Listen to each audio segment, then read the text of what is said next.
Good day, everyone. Today, I'm going to talk about a fascinating and rapidly evolving field called nanoelectronics, where electronics meet the world of nanotechnology. This area is quite revolutionizing the electronics we use every day. It's one of those technologies happening behind the scene but making a huge impact on industries like computing, healthcare, and energy. So let's dive into what it is, how it works, and why it matters. What is nanoelectronics? To start off, what exactly is nanoelectronics? In a simple terms, it is the use of nanotechnology in the field of electronics engineering. Nanotechnology involves working with materials and structures at the nanometer scale. That's about 1 to 100 nanometers. And to give you a sense of scale, a single strand of a human hair is about 80,000 to 100,000 nanometers thick. So they're working at a scale that's invisible to the naked eye in even traditional microscope.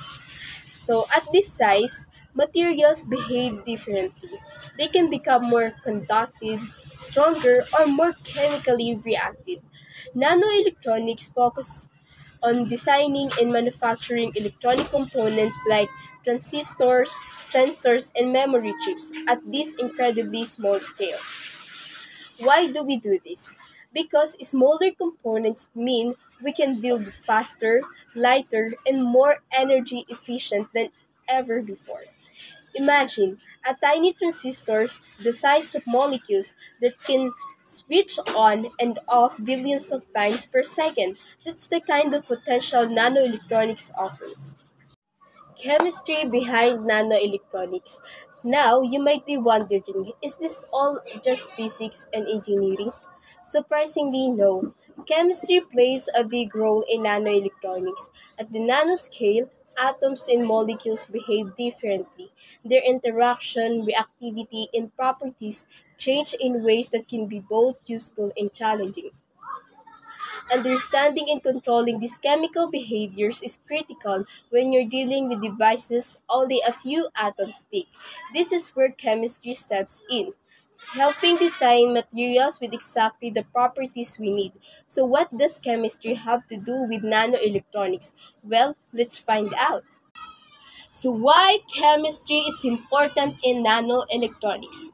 So, what exactly does chemistry control here? Well, three major things. First is material properties. Chemistry determines how materials conduct electricity, how strong or flexible they are, or how resistant they are to heat and wear. For example, by adjusting the arrangement of atoms in a nanomaterial, we can dramatically change its conductivity or strength. Second is surface interaction. At the nanoscale, surface atoms behave very differently than those inside the material.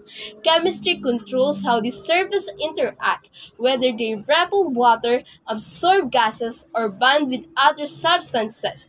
This is important in sensors and transistors. And the third one is fabrication of nanostructures. Nanoelectronics often relies on building structures atom by atom or molecule by molecule. Chemistry provides the techniques and reactions that allows us to assemble these precise nanostructures. Chemistry is what allows us to build and control these tiny structures with precision. And lastly, it helps manage surface interaction, like how one material bonds with another, which is important when you're working on devices just a few nanometers wide. Materials used in nanoelectronics. Next, let's talk about the materials commonly used in nanoelectronics. Not every material works well at the nanoscale.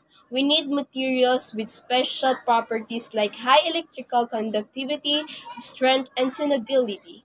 And some of the most important ones include carbon nanotubes, cylindrical carbon structures with amazing conductivity and strength, and then graphite, a single layer of a carbon atoms with incredible strength, flexibility, and conductivity, and then quantum dots, tiny semiconductor particles that can absorb or emit light at a specific wavelength.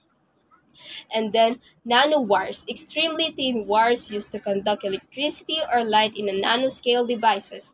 Each of these materials offers different advantage and often a combination of them is used to build modern nano devices. Let's talk a bit more about carbon nanotubes. They're essentially tiny tubes made out of carbon atoms arranged in a cylindrical shape. Their walls are made of graphite sheets rolled up into a tube. What makes them special is they have an exceptionally high electrical conductivity, are very strong yet lightweight, and can be chemically modified to adjust how they behave. They are already used in high-speed transistors, flexible displays, and even biosensors that detect diseases at the molecular level. Their unique properties open up opportunities in everything from electronics to medicine. Next, we have graphite, another material made of carbon but in a different form. Graphite is a one-atom thick sheet of carbon atoms arranged in a hexagonal pattern like a honeycomb. What makes graphite incredible is that it's stronger than steel, more flexible than a rubber, and a better conductor of electricity than copper. It's used in flexible touchscreen, high-capacity batteries, and even advanced sensors. Researchers are still discovering new ways to use graphites because of its unique combination of strengths, flexibility, and conductivity. So, surface chemistry in nanoelectronics. At a nanoscale, surface chemistry becomes extremely important. Why? Because most atoms in nanomaterials are on the surface, and their behavior is different from atoms inside the material. The behavior of nanomaterials is strongly affected by their surface properties, which are controlled by surface chemistry. Chemical reaction at the surface can dramatically affect how a device works. For example, adding a specific chemical groups to a nanotube can make it more conductive or make it sensitive to a particular gas for use in sensors. This process is called functionalization. It's like dressing the surface of the material with the right molecules to make it behave exactly how we want. This is critical in devices like chemical sensors, biosensors, and flexible electronics. Chemical synthesis techniques. To create these nanomaterials, we use two main chemical synthesis approaches. One is bottom-up approach. This involves building structures atom by atom or molecule by molecules. It's similar to assembling a house brick by brick. It's precise in use when we need specific properties or structures. And the second one is top-down approach. In this method, we start in a large bulk material and etch or cut it down to the nanoscale. It's faster and often used in a semiconductor manufacturing, but both methods have their advantages. The bottom-up approach offers better control, while the top-down approach is better for mass production. Quantum effects in nanoelectronics. Another fascinating thing about working at this scale is that classical physics doesn't fully apply anymore. We start seeing quantum effects, which are behaviors that only happen at the atomic and subatomic levels. Some examples are quantum tunneling, where particles can pass through barriers that would be impossible at a larger scales. This can be both a problem and a useful property depending on the device. Energy quantization, where the energy of particles can only exist in a specific amounts or quantized levels. This affects how electrons move and how nanomaterials absorb or emit energy. These effects are important in devices like quantum computers, ultra-sensitive detectors, and engineers have to carefully design nano devices to either harness to manage design behaviors. So where do we use nanoelectronics in real life? It's already making an impact in several industries. High-speed transistor for faster and smaller computer chips, flexible display for smartphones and wearable devices, chemical and biosensors that can detect gases, toxins, or diseases, markers in blood. Quantum computers that use quantum effects to process information incredibly fast. Nanoelectronics is also being explored in smart fabrics, solar cells, and advanced batteries. Basically, any place where we need smaller, faster, and more efficient electronics. Of course, working at the nanoscale isn't easy.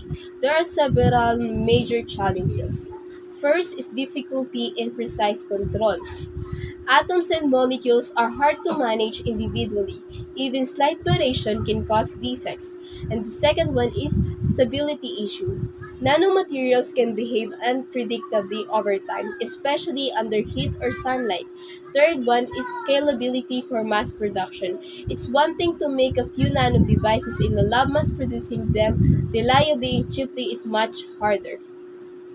Researchers around the world are working on overcoming these issues with new manufacturing techniques and better material control. Finally, let's look at the future of nanoelectronics in the coming years. We'll likely see chemical engineered nanomaterials designed for specific tasks like targeted drug delivery or ultra fast processors. Hybrid organic and organic electronics combining the flexibility of organic materials with the performance of traditional electronics, and the emergence of nanorobotics, tiny robots that can navigate the human body, deliver medicine, or repair tissues at the cellular level.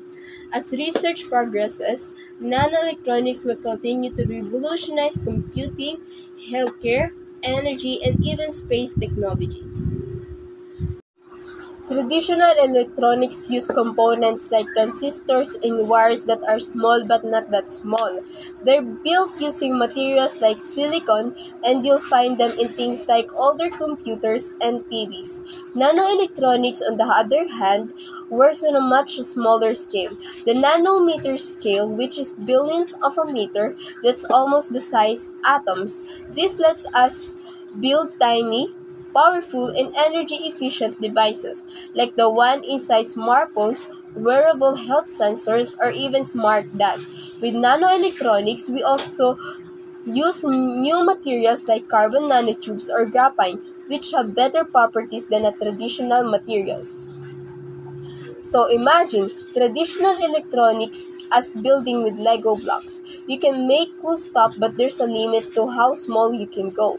Nanoelectronics is like building with grains of sand, way smaller, more detailed, and let you pack way more in a small space. As electronics keep getting smaller, they move into the scale where materials behave very differently than they do at the larger size. At this tiny level, chemistry becomes just as important as physics and math. Engineers need to know how to use and modify nanomaterials, which are created using chemical processes. Things like doping semiconductors or etching tiny patterns on chips require an understanding of chemical reactions.